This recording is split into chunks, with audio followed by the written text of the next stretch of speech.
Nigerians, it is getting worse. It is getting worse. We are in a big trouble. Like the people here in the north, we are crying for help. We are crying for help right now because our lives are no longer safe.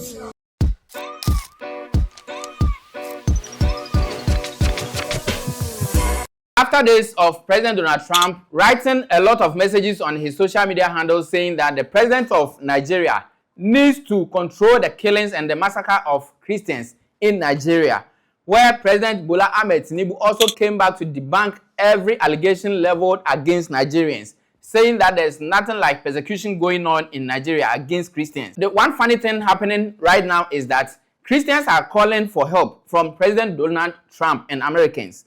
Yesterday, one of my colleagues' reverend was slaughtered with his wife and his children. We have nobody. Everybody, we are now ready to do the last prayers. We have nobody to stand. Women are dying every day. And here is the case. Another section of Nigerians are also saying that there's nothing like persecutions of Christians going on in Nigeria. Now today, Chief of Defense Staff of Nigeria held a press conference saying that there's no persecution of Christians going on in Nigeria and they are ever ready to face the might of Americans. There are no Christians being persecuted in Nigeria. Well, we are facing insecurity, especially terrorism, and it's something that's been affecting Nigeria for quite some time now. But as a group, talking about security heads, we've been doing our very best to checkmate this act of terrorism within the space of Nigeria. And you will recall recently, that's just last week, the President, Commander-in-Chief of the Armed Forces, President Bola Ahmed Tinubu, recalibrated the security architecture by bringing on board officers of proven integrity who are seasoned in asymmetric warfare. I don't know whether it's because Nigerians, there's this particular video that people are tagging that Nigerian army are testing their missiles and other things, and it's really funny me if you see how the whole thing is.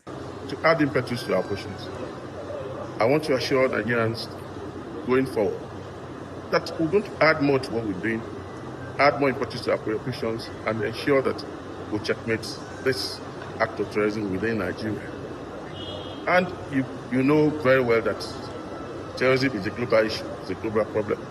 Professor Sadiq also is saying that now, if America is coming, then the citizens of Nigeria are ready to face them squarely. And so, how prepared are we?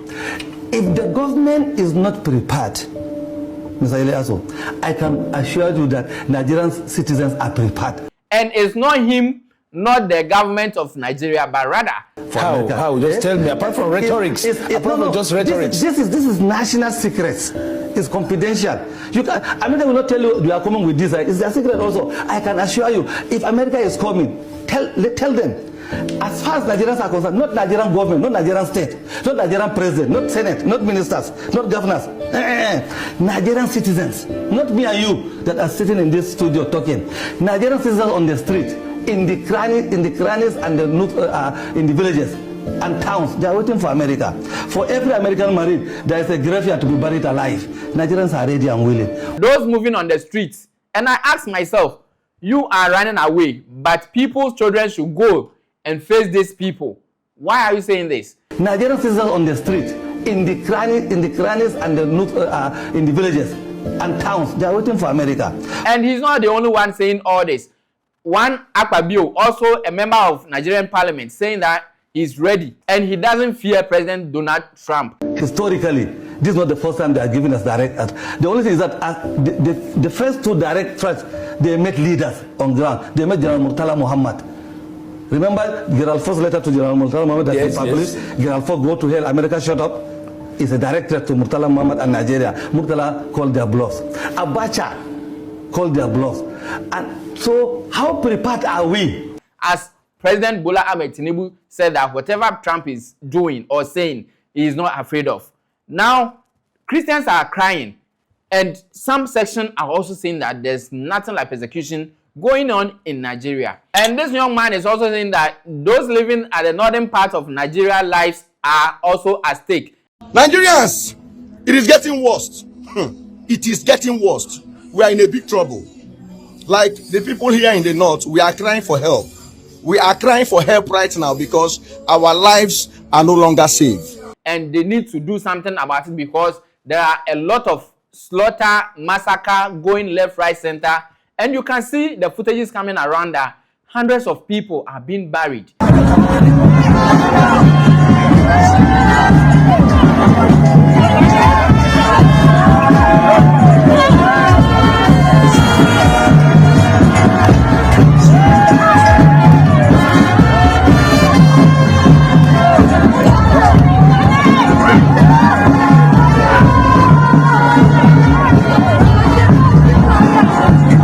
But yes, so the government is saying that persecutions are not going on. And some are also saying that it's not only Christians that they are being killed, but rather both Muslims and Christians are all involved in this massacre or manslaughter going on in Nigeria. But two, it isn't just Christians who are being massacred and slaughtered. No, it's Christians and Muslims who are being slaughtered, who are being persecuted, who are being displaced by, yes, militant groups, terrorists like Boko Haram and the Islamic West Africa province. But why is it that Trump is framing this as a religious persecution against Christians alone by Islamists? Now, people, Islamist is a whole new word that these dumbass supremacists, be them Zionists or white supremacists, have come up with, and apparently any Muslim is an Islamist. That's bullshit. So in spite of all what the leaders of Nigeria are saying, this particular bishop also took to social media by saying that he has already informed his people that in case it happens to him, because he don't know if he might be the next person or not, they should not even pay 1 kobo. He's ready to die. I don't know whether I will be the next, but for me, I've already told my family, my members, if they kidnap me, nobody should contribute 1 kobo. My grace will speak that will lead to Christian liberation. That day is coming. I'm just waiting for them. Even I will tell them, please kick me quickly, because nobody will be coming. And if they call home, they will tell them our daddy covenant last will that we should never pay a kobo. Please kill him, because my blood will be useful while I'm in the grave. He will fight to finish him. So it's like the whole thing happening is not funny and it's not joke. Things are really happening, but the leaders are debunking whatever the Christians or some people are saying. And you sit down and ask yourself, why, as a leader that you've been voted for to take responsibilities of your people, and you are just not focusing about whatever happening or the calling that the people are calling on you to intervene upon whatever happening, then we don't know what you mean, or we don't know what you stands in for as a leader. Actually, what happened is that there was a serious attack from the Fulani, let me put it that way, who came in the night and stormed the village called Kubat, where over 30 people, men and women, young and children, were killed. Because you cannot sit idle for people to be slaughtered and... Come on. Why? And so how prepared are we?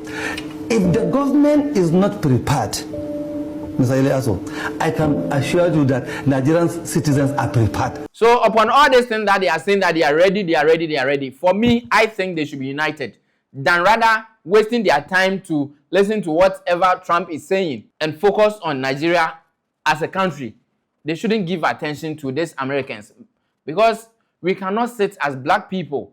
One thing that I'm also deducing from this Trump issue is that America that we know, whenever they need something, whenever they want to destroy, that is what they use something as scare, that we are going to do this, we are going to do that.